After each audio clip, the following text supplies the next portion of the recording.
कृष्णाय नमः। गीता जी श्री का 9वां अर्जुनाय अध्याय। नमः। 9वां अध्याय अर्थ सहित है। श्रीमद् भगवद गीता का 9वां अध्याय।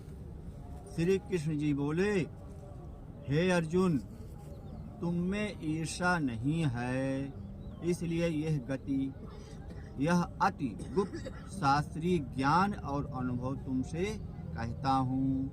इसे जानकर तुम्हारा अशुभ न होगा।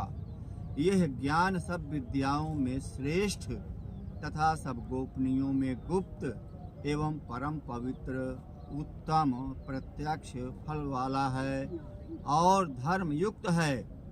साधन करने में बड़ा सुगम और नष्ट नहीं होता है। हे परंतप, इस धर्म पर जो श्रद्धा नहीं रखते वे मुझे नहीं पाते और इस मृत्यु युक्त संसार में बार बार लौटते हैं।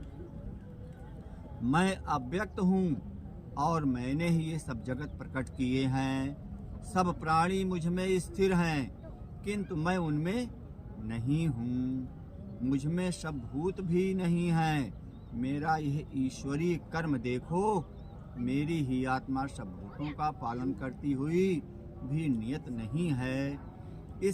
जिस प्रकार सर्वत्र बहने वाली महान वायु समस्त आकाश में व्याप्त है, उसी प्रकार सर्वत्र भूत मुझ में हैं, ऐसा समझो।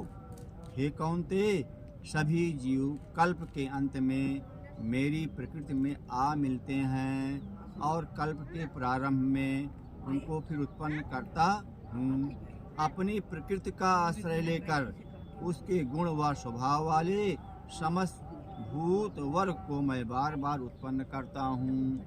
हे धनंजय, मेरे ये कर्म मुझे नहीं बांधते, क्योंकि मैं उदासीन की तरह इनमें आसक्त नहीं हूँ और स्थिर हूँ। मैं अध्यक्ष होकर प्रकृति द्वारा चराचर जगत को उत्पन्न करता हूँ। हे कौन्ते, इसी कारण यह जगत बनता बिगड़ता रहता है। मूर्ख लोग मेरे परम स्वरूप को नहीं जानते कि मैं समस्त चराचर का स्वामी हूँ। जो मुझको मनुष्य जानकर मेरी अवहेलना करते हैं, उनकी आशा व्यर्थ, कर्म निष्फल, ज्ञान निरर्थक, चित्त भ्रष्ट है। वे उस आसुरी शक्ति के वश में है जो मोह को उत्पन्न करती है। हे पार्थ, विवेकी जन जो दैवी प्रकृति में स्थित है, वे मुझे संसार का आदि अविनाशी जानकर अनन्य मन से भजते हैं। वे दृढ़ व्रती सदा मेरा कीर्तन करते हैं और भक्ति से उपासना करते हैं। कोई एकत्व से, कोई पृथकत्व से और कोई मुझे अनेक रूप वाला विश्व रूप मानकर उपासना करते हैं। स्रोत यज्ञ मैं ही हूँ, अस्मात् यज्ञ मैं ही हूँ, पितृ यज्ञ मैं ही हूँ तथा औषधि, मंत्र, होम का साधन, घृत, अग्नि और होम भी मैं ही हूँ। इस जगत का पिता, माता, धारण करता, पितामह, जानने योग्य पदार्थ, ओंकार, ऋग्वेद, सामवेद और यजुर्वेद भी मैं ही हूँ। गति पालन करता, प्रज्ञ, साक्षी, निवास स्थान, रक्षक, मित्र, उत्पन्न करने वाला, संहार कारक, आधार, प्रलय स्थान और अविनाशी बीज भी मैं ही हूँ। मैं सूर्य रूप से तपता हूँ। मैं ही वर्षा रोकता हूँ, मैं ही वर्षा करता हूँ। तथा हे अर्जुन, मैं ही अमृत और मृत भी हूँ। मैं भी अमृत और मृत भी हूँ तथा सत और असत भी हूँ। तीनों वेदों की ज्ञाता, सोम पीने वाले पाप रहित यज्ञ द्वारा मेरी पूजा करके स्वर्ग चाहते हैं और इंद्र के पूर्ण लोक में पहुंचकर स्वर्ग में देवताओं के योग्य दिव्य सुख भोगते हैं।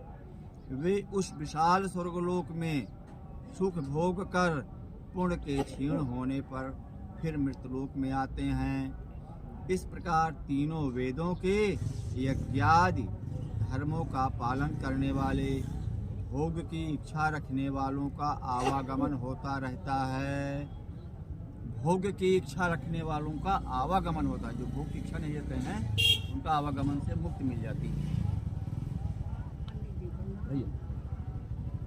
जो अनन्य भाव से चिंतन करते हुए मेरी उपासना करते हैं उन नित्य योगियों के योगक्षेम अर्थात स्थान भोजनाच्छादन से इनकी मैं रक्षा करता हूँ।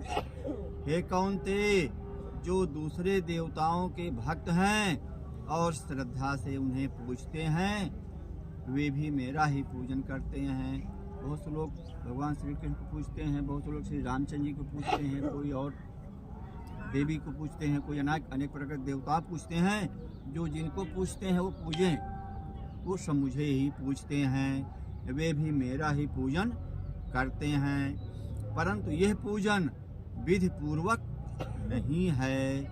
सब यज्ञों का भोक्ता और स्वामी मैं ही हूँ। जो मेरे इस व्रत को नहीं जानते हैं वे आवागमन से नहीं छूटते हैं। देवताओं के पूजने वाले देवलोक को प्राप्त होते हैं, पितरों के पूजक पितृलोक को पाते हैं, यज्ञादिकों के पुजारी यज्ञलोक को जाते हैं और मेरा पूजन करने वाले मुझे प्राप्त होते हैं। भक्ति से पत्र, पुष्प, फल या जल जो मुझको अर्पण करता है उस शुद्ध अंतःकरण वाले व्यक्ति को, उस अंतःकरण वाले व्यक्ति के भक्ति से दिए हुए पदार्थ को मैं बड़ी प्रसन्नता से ग्रहण करता हूँ। इनका कहना है कोई बहुत ज़्यादा लड्डू, रसगुल्ला और मीठा पान या और ज़्यादा सामग्री हमको नहीं चाहिए। पत्र, पुष्प, तोयम कुछ भी मिल जाए उसी से हम प्रसन्न हो जाते हैं। भाव अच्छे शुद्ध होने चाहिए। हे कौन्ते, जो तुम करते हो खाते हो सब मेरे अर्पण करो। मैंने जो भी खाओ पियो पूजा करो, भोग लगाकर ही उसको खाओ, वो प्रसाद बन जाता है। पहले भोजन रहता है, भोग लगाने के बाद कोई चीज़ प्रसाद बन जाता है, उस प्रसाद को ग्रहण करो। ऐसा करने से कर्म बंधन रूप शुभ अशुभ फलों से मुक्त हो जाओगे और संन्यास योग में युक्त होकर मुक्ति व मुझको अवश्य पाओगे। मैं समस्त भूत के समान हूँ, न कोई मुझे अप्रिय है न प्रिय है। जो कोई मुझको भक्ति से भजता है वो मुझ में ही है और मैं उसमें हूँ। यदि कोई दुराचारी भी हो और अनन्य भाव से मेरा भजन करे उसको मैं साधु ही मानता हूँ, क्योंकि उसने उत्तम मार्ग ग्रहण किया है। वह शीघ्र ही धर्मात्मा होता है और चिर अस्थायी शांति को पाता है। हे कौन्ते, यह निश्चय करके जानो कि मेरा भक्त कभी नाश को प्राप्त नहीं होता है। हे पार्थ, मेरा आश्रय पाकर नीच कुल में उत्पन्न स्त्रियां, वैश्य और शूद्र भी उत्तम गति को पाते हैं। फिर जो पूर्णवान भक्त, राजर्षि और ब्राह्मण, उनकी तो बात ही क्या है, क्योंकि वो माघ मास में स्नान करने के बाद ही इसको पढ़ते सुनते हैं। अतः इस नाशवान और दुख भरे संसार में जन्म पाकर तुम मेरा ही भजन करो। मुझ में ही मन लगाकर मेरे भक्त बन जाओ और खूब खाओ पियो। फिर मेरी पूजा और मुझे नमस्कार कर मुझ में लौ लगाए रहकर मुझ में ही लीन हो जाओ। इति श्रीमद्भागवत गीता शुभनद संबुद्ध विद्या योग शास्त्रे श्री कृष्ण अर्जुन संवादे प्रकृति भेद योगो नाम नवम अध्यायः समाप्तः। नवे अध्याय का नवे अध्याय का महात्मा सुनिए। श्री नारायण जी बोले, हे लक्ष्मी, दक्षिण देश में भाव सुशर्मा नामक शूद्र रहता था। बड़ा पापी और मांस मदिरा आहारी था। जुआ खेले, चोरी करे, पर स्त्री रमे। एक दिन मदिरापान से उसकी देह छूटी, वो मरकर प्रेत हुआ। एक बड़े वृक्ष पर रहे। एक ब्राह्मण भी उस नगर में रहता था। दिन को भिक्षा मांगकर स्त्री को लाकर देवे। उसकी स्त्री बड़ी कलहानी थी। उसकी स्त्री बड़ी कलहनी थी। समय पाकर उन दोनों ने प्राण त्यागे। वह दोनों मरकर प्रेत हुए और वे भी उसी वृक्ष पर आकर रहे जहाँ प्रेत रहता था। वहाँ रहते रहते कुछ काल व्यतीत हुआ। एक दिन उसकी पिशाचिनी ने कहा, पुरुष पिशाच, तुमको कुछ पिछले जन्म की याद है, खबर है? तब पिशाच ने कहा, खबर है, मैं पिछले जन्म में ब्राह्मण था। तब पिशाचिनी ने कहा, तूने पिछले जन्म में क्या साधना की थी, क्या भक्ति की थी जिससे तुमको पिछले जन्म की खबर है?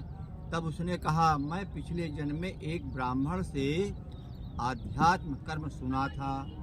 तब फिर पिशाचिनी ने कहा, तूने और कौन की साधना की? तब वो ब्राह्मण कौन था और वो अध्यात्म कर्म कौन सा है जिसके सुनने से तुझे पिछले जन्म की खबर रही?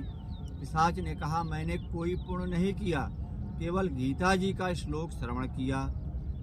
उसका प्रयोजन ये है, एक समय अर्जुन ने श्री कृष्ण से 3 बातें पूछी थी जो गीता जी के 9वें अध्याय में लिखी है। वो 3 बातें पिशाचिनी ने पिशाच को श्रवण करा दी। इन बातों के सुनते ही एक और प्रेत वृक्ष से निकला। उसने कहा, अरे पिशाचिनी, ये 3 बातें फिर से कहो जो अभी सुना रही थी। पिशाचिनी ने कहा, तू कौन है? मैं तुझे नहीं जानती। मैं अपने पति से पूछती हूँ, यह कर्म कौन सा है जिससे पिछले जन्म की खबर रही? इन बातों को सुनते ही प्रेत देही छूट तत्काल देह देही पाई। स्वर्ग से विमान आए, उन पर चढ़कर बैकुंठ को चले गए। श्री नारायण जी ने कहा, हे लक्ष्मी, यह 9वें अध्याय का महात्म है। श्रीमद् भागवत गीता का 9वां अध्याय समाप्त।